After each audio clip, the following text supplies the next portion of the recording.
तो आज अपन परसेंटेज का पार्ट 2 करते हैं।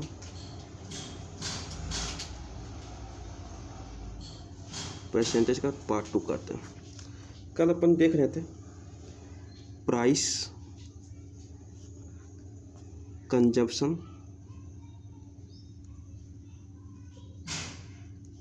And expenditure. ओके, तो प्राइस में क्या देख लें, प्राइस का किसी चीज़ का रेट, मान लीजिए 10 रुपये पर केजी के हिसाब से हमें क्या मिलता है, ओनियन मिलता है। अपन मार्केट गए, ओनियन ख़रीदना है, उसका जो रेट चल रहा है 10 रुपये पर केजी के अकॉर्डिंग उसका रेट चल रहा है। और अपन ने 10 केजी ओनियन खरीदा, तो अपन को टोटल एक्सपेंडिचर कितना करना पड़ेगा, 100 रुपये।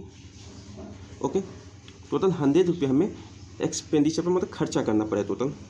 तो प्राइस का जो यूनिट है वो क्या हो जाएगा, रुपये पर केजी, और कंजप्शन का यूनिट क्या हो जाएगा, केजी, और एक्सपेंडिचर का यूनिट क्या हो जाएगा, एक्सपेंडिचर। मतलब अगर प्राइस को हम पी से डिनोट करें, कंजम्पशन को हम सी से डिनोट करें, एक्सपेंडिचर को अगर ई से डिनोट करते हैं तो P into C equal to E आता है। ओके, मतलब अगर हम कंजप्शन को कांस्टेंट मान के चलें और प्राइस में इंक्रीज करें तो उसी रेट से एक्सपेंडिचर भी इंक्रीज होगा। अगर हम प्राइस को कांस्टेंट मान के चलें तो कंजम्पशन में अगर हम इंक्रीज करते हैं तो उसी रेट से हमारा एक्सपेंडिचर भी इंक्रीज हो जाएगा। अगर हम एक्सपेंडिचर को ही कांस्टेंट कर दें, उसको उतना ही मेंटेन करके रखें, तो प्राइस और कंजम्पशन ये एक दूसरे के इन्वर्स हो जाएगा। मतलब अगर एक्सपेंडिचर, केस नंबर 1, अगर एक्सपेंडिचर को हम कांस्टेंट मान लें, मतलब एक्सपेंडिचर हम मेंटेन करके रखें, 100 रुपये के 100 रुपये ही खर्चा करना है, और प्राइस को हम अगर इंक्रीज करते हैं तो कंजप्शन हमारा क्या हो जाएगा, डिक्रीज होगा। मतलब price inversely proportional to consumption, means P1 upon P2 equal to C2 upon C1, ये हो जाएगा। इस दोनों का जो रेशियो अगर इस तरह से हो जाएगी। केस नंबर 2 में अपन देखते हैं, केस नंबर 2, अगर हम प्राइस को कांस्टेंट कर लें, मतलब किसी भी वस्तु का जो रेट है वो कांस्टेंट है, तो जिस, और हम क्या करते हैं, कंजम्पशन को बढ़ाते हैं। कंजम्पशन बढ़ेगा तो हमारा एक्सपेंडिचर भी बढ़ेगा। मतलब ज़्यादा सामान खरीदेंगे तो ज़्यादा पैसा देना पड़ेगा जब हम प्राइस कांस्टेंट रखते हैं। मतलब C1 upon C2 equal to E1 upon E2, इस रेशियो में काम चलेगी। अब अपन ये देख लो, अब अपन आते हैं केस नंबर 3। केस नंबर 3 अपने क्या करते हैं, कंजम्पशन को हम क्या करते हैं, कांस्टेंट मान लेते हैं। ओके, कंजम्पशन का मेंटेन कर लेते हैं, मतलब हमको सिर्फ 10 केजी ही आलू खरीदना है। ओके, और प्राइस जो होता है वो इंक्रीज हो जाता है तो एक्सपेंडिचर भी अपना इंक्रीज होगा। अगर P1 अपॉन P2 तो E1 अपॉन E2।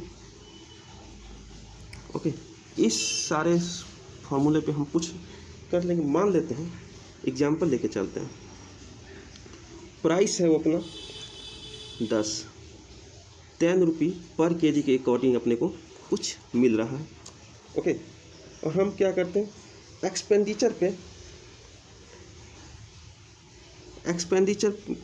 को कंजम्पशन को इंक्रीज करते हैं। ओके, कंजम्पशन को हम किसी भी रेट से इंक्रीज कर लेते हैं, 60% के रेट से इंक्रीज करते हैं।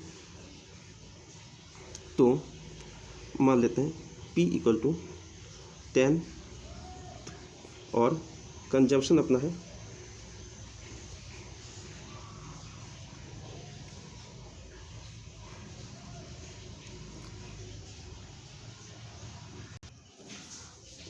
प्राइस अपना 10 रुपये पर केजी है, वही ये है, और कंजप्शन हम मान लेते हैं 6 kg कोई सामान खरीदते हैं, दूसरे दिन भी प्राइस अपना 10 रुपी पर केजी है, मतलब प्राइस कांस्टेंट है, लेकिन कंजम्पशन को हम बढ़ा देते हैं, मान लेते हैं हम 7 kg खरीदते हैं कोई सामान।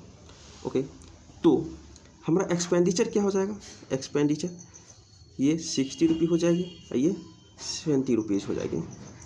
अगर हम रेशियो देखें C1/C2 का देखें, अगर हम रेशियो देखते हैं तो 6/7 होता है। वही रेशियो अपना क्या होता है, एक्सपेंडिचर 1/एक्सपेंडिचर 2। मतलब अगर हम प्राइस को कांस्टेंट रखते हैं तो एक्सपेंडिचर जिस रेट से बढ़ेगा उसी रेट से कंजम्पशन भी बढ़ती है। अब हम दूसरे और कंडीशन देखते हैं।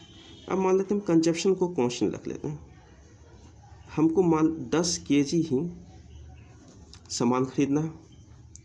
अब प्राइस था मान लेते हैं आज 6 रुपये पर केजी के अकॉर्डिंग है, कल जाके यही प्राइस बढ़ के हो गया 7 रुपये पर केजी के पर केजी के अकॉर्डिंग।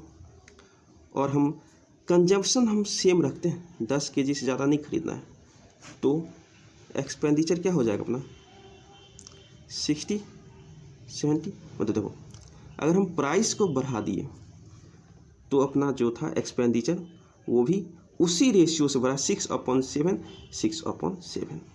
ओके, अगर हम एक्सपेंडिचर को कांस्टेंट रख ले, मतलब हमको सिर्फ 100 रुपये खर्चा करना है, मार्केट जा रहे हैं सिर्फ 100 रुपये ही खर्चा करेंगे, उससे ज़्यादा हम खर्चा करने वाले हैं नहीं।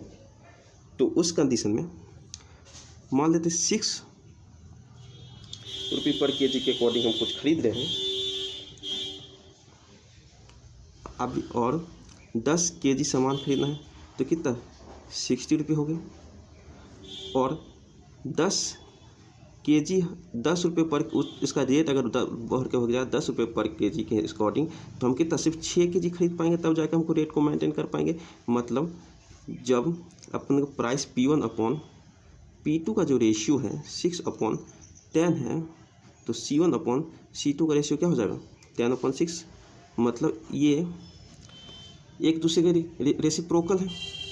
तो यही चीज़ थी अपने को एक्सपेंडिचर और कंजप्शन एंड प्राइस में समझनी थी। इसमें से कुछ क्वेश्चन आराम से शॉर्ट ट्रिक्स के माध्यम से अपन देखेंगे कैसे सॉल्व करते हैं, आराम से देखेंगे, कोई बड़ी चीज़ नहीं है। ओके, तो अपन आते हैं क्वेश्चन नंबर 1। क्वेश्चन नंबर 1 क्या कहती है, if the price of petrol, किसी पेट्रोल है उसका प्राइस को इंक्रीज कर दिया जाता है 20% से, तो व्हाट परसेंट कंजम्पशन पे क्या फ़र्क पड़ेगी अगर बजट मतलब एक्सपेंडिचर को हम सेम रखें, अपना जो ई है ई एक्सपेंडिचर वो कांस्टेंट हो। तो अपन देखें जब एक्सपेंडिचर कांस्टेंट था तो प्राइस एंड सी के बीच में जो रिलेशन, कंजम्पशन के बीच में रिलेशन था वो इन्वर्स था, इस रिलेशन के तहत था। अपन देख लेते 20% प्राइस को क्या करते हैं 20% का इंक्रीज करते हैं, तो पहले प्राइस P1 था बाद में P2 हो जाएगा। 20% का इंक्रीज का मतलब क्या, 20 का जो फ्रैक्शन होते हैं वो क्या होती है 1/5 होता है इसका फ्रैक्शन। तो इस P1/P2 का रेशियो क्या हो जाएगा 5:6। क्यों, क्योंकि 5 और 1 इसको ऐड करके अपन रेशियो मेथड देखे थे, उसके अकॉर्डिंग D/D+N ये होता है, अपन देख चुके हैं ये पहले क्लास के अंदर। जब इंक्रीज करते हैं उस कंडीशन में, जब डिक्रीज होता है उस कंडीशन में क्या होता है D/D-N होता है। तो यहाँ पे P1/P2 का हम रेशियो देख लिए, तो C1:C2 का रेशियो क्या हो जाएगा, रेसिप्रोकल है, तो ये 6:5 हो जाएगा। जब 6:5 हो जाएगा तो परसेंटेज चेंज क्या होगी, परसेंटेज चेंज कितना ही होगी 1/6, मतलब 16.66%। 1/6 क्या, देखो पहले था अपना 6, कंजम्पशन अपना था 6, अब हो गया कंजम्पशन 5, तो अपना कंजम्पशन घट गया क्योंकि अपना प्राइस जो है वो बढ़ गया, कंजम्पशन कम हो गई, तो कंजम्पशन क्या होगा 6.66% का अपना डिक्रीज करेगा अपना कंजम्पशन में। तो 6 - 5 equal to 1 upon initial value 5, यही तो चेंज होती है। तो यहाँ से अपना होगा क्वेश्चन नंबर 1। अब क्वेश्चन नंबर 2 में अपन देखते हैं, अगर price of pen is reduce by 20%, pen का जो प्राइस है वो रिड्यूस कर दे अपन कितने 20% से, तो ए कैन बाई 12 मोर पेन। ए जो है इंसान ये 12 पेन और ज़्यादा खरीद लेता है, और कितने उसको पे करने रहते हैं 1440 रुपये। तो ओरिजिनल में उस पेन का क्या कीमत है अपने को ये निकालना है, देख लेते हैं। सबसे पहले ये 20% का जो फ्रैक्शन होता है वो क्या होता है 1/5। ये रिड्यूस की गई है, रिड्यूस की गई है मतलब उसका जो प्राइस है, प्राइस यहाँ प्राइस लिख लो, कंजप्शन लिख लो और एक्सपेंडिचर लिख लो। प्राइस जो है वो रिड्यूस की गई है, तो जब 5 - 4 रेशियो क्या हो जाएगा P1:P2 का रेशियो क्या हो जाएगा D:D-1। रिड्यूस कंडीशन में n होता है, ये ऊपर वाला n नीचे वाला D, ऐसे अपन लिखते हैं। ओके, तो 5:4 हो जाएगा। तो कंजम्पशन अपना क्या हो जाएगा 4:5। मतलब जब पेन की कीमत 5 रुपये थी तो अपन 4 खरीदते, अब 4 रुपये है तो अपन 5 पेन खरीद रहे हैं। मतलब अपना जो प्राइस कमा है तो कंजम्पशन बढ़ गई है, सिंपल बात। और दोनों कंडीशन में एक्सपेंडिचर सेम ही है तो सेम ही लेकर चलो, कोई चीज़ है नहीं। अब देखो अपन अब आते हैं 12 पेन ज़्यादा खरीदता है, 12 पेन ज़्यादा। पहले अगर हम 4x पेन खरीद रहे थे, अब कितना पेन खरीद रहे हैं 5x। तो अभी जो हमारे पास 12 पेन हम ज़्यादा खरीद रहे हैं, मतलब 5x - 4x equal to 12। x equal to कितना आया 12। मतलब फर्स्ट कंडीशन में जब उसका रेट 5 के था तो उस वक्त उसने कितने पेन खरीदे थे 48, 12 × 4।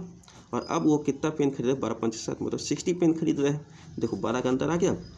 तो ओरिजिनल में और टोटल उसका जो एक्सपेंडिचर है वो 1440 रुपया, तो 1440 है तो 1440 अपॉन 60 पेन का कीमत ना 1440 है, तो एक पेन का कीमत कितना हो जाएगा 24 रुपीज़।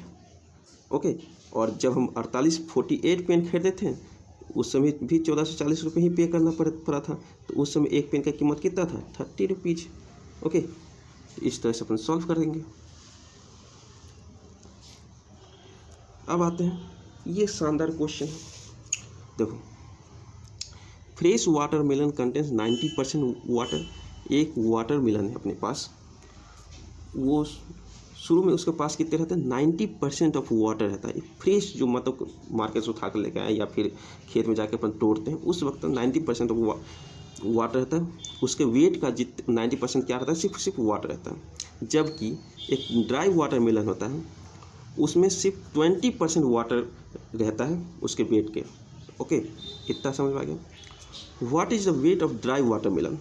अगर हम 20 kg के फ्रेश वाटरमेलन को एक ड्राई वाटरमेलन में कन्वर्ट करें तो उसका वेट क्या होगा। सिंपल आसान भाषा में देखो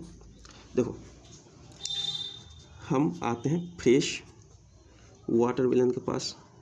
फ्रेश वाटरमेलन में क्या है 90% वाटर है, मतलब 90 kg इसके पास क्या है वेट का है, 90 kg इसके पास वाटर क्या है। अगर 90% अगर वाटर है तो और चीज़ इसके मतलब छिलका वगैरह झूठ उस मिला के जो अदर चीज़ है वो क्या है 10% है। 10% मतलब 10 kg अगर 100 kg का अपन लेके चले, लेकिन क्वेश्चन ने क्या बोला है 20 kg को लेके चलना है। ओके, तो 20 kg का 90% कितना हो जाएगा 18 kg। मतलब अपने पास वाटर 20 kg का अगर फ्रेश वाटरमेलन लेते हैं तो 18 kg उसमें क्या है सिर्फ और सिर्फ पानी। तो 10% क्या है इसमें दूसरी चीज़ है, तो 10% में क्या हो जाएगा अपना 2 kg। ओके, ये तो अपन फ्रेश वाटरमेलन के बारे में समझ रहे थे। अब अपन आते हैं dry watermelon.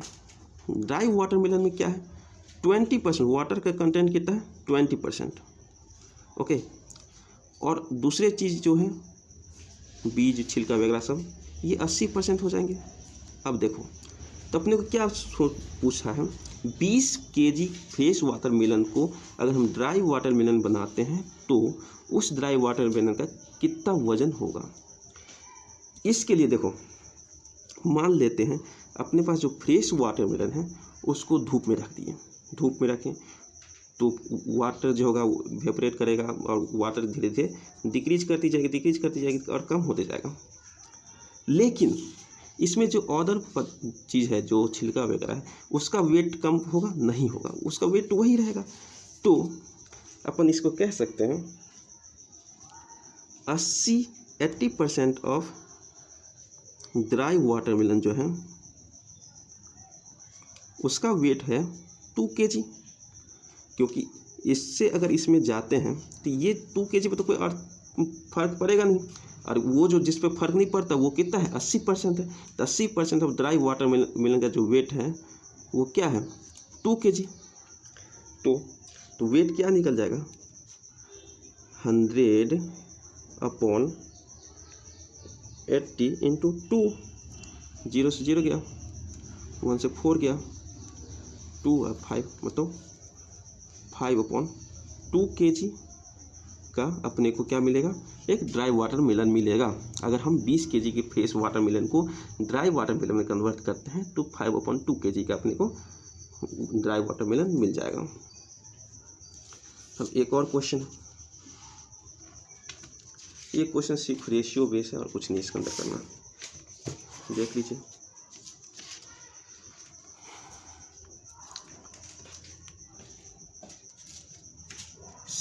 Seats for mathematics, physics, biology in a school is ratio. एक स्कूल है जिसमें मैथमेटिक्स, फिजिक्स और बायोलॉजी की क्लास चलती है, जिसमें सीट का जो रेशियो है 5, 7, 8 है।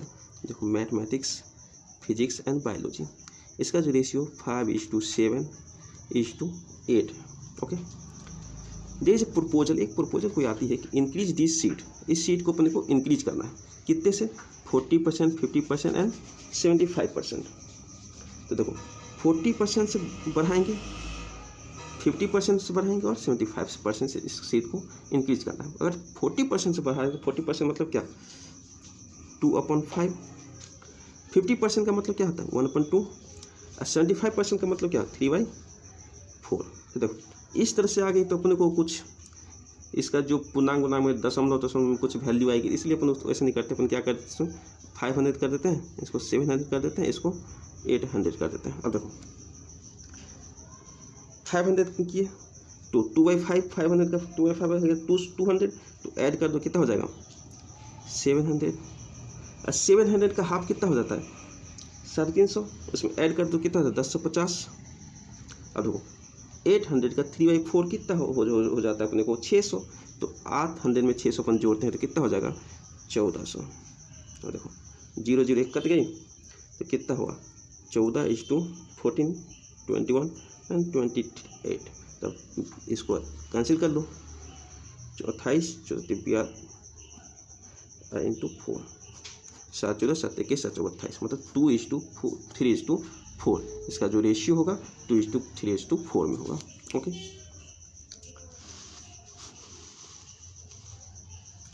ये अपन अब अगला क्वेश्चन करते हैं।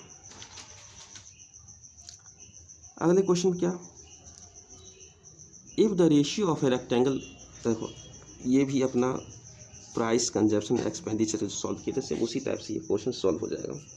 इफ द लेंथ, यहाँ पे लेंथ है कि लेंथ लिखना मैं भूल गया हूँ। Okay, if the length of the rectangle field is increase by 5%, तो एरिया पे सेम रखना है और ब्रीथ में क्या अंतर आएगा इसके बारे में बताना है। तो एरिया इक्वल टू क्या होता है रेक्टेंगल, ब्रीथ इनटू लेंथ, यही होती है ना। तो देखो इसको तो हम सेम रखें तो लेंथ और ब्रीथ के का जो अपना रिलेशन होगा वो क्या होगा रेसिप्रोकल होगा, इस तरह से। ओके, अगर इस तरह से हो रही है तो अपन क्या कर रहे हैं 5% मतलब क्या 1/20, एल को अपन क्या करें 5% से बढ़ा रहे हैं, तो L1 और L2 का जो रेशियो हो जाएगा क्या 20:21 हो जाएगा। तो ब्रीथ इसके रेसिप्रोकल में है, तो इसका रेशियो क्या हो जाएगा 21:20 हो जाएगा। अपने को एरिया तो सेम ही रखनी है, एरिया सेम ही रखनी है, तो कितने का अंतर है इस दोनों के बीच में, 1 का अंतर है। तो 1 देखो कम हो रहा है तो -1 होगा अपॉन 21 इंटू 100। ओके, तो 1/7 इक्वल टू क्या होता है, जब फ्रैक्शन अपन 1/7 होती है तो अपने पास क्या वैल्यू आती है 14.28% होती है। तो देखो इस 3 से इधर भी 3 से इधर भी कर दें तो कितना हो जाएगा -4.79%। माइनस मतलब क्या डिक्रीज करना पड़ेगा ब्रीथ को। अब अपन अगला क्वेश्चन देख सकते हैं। सेम उसी टाइप का क्वेश्चन है, कोन है, radius of a cone increase by 14.28%। कोन इस तरह से होती है।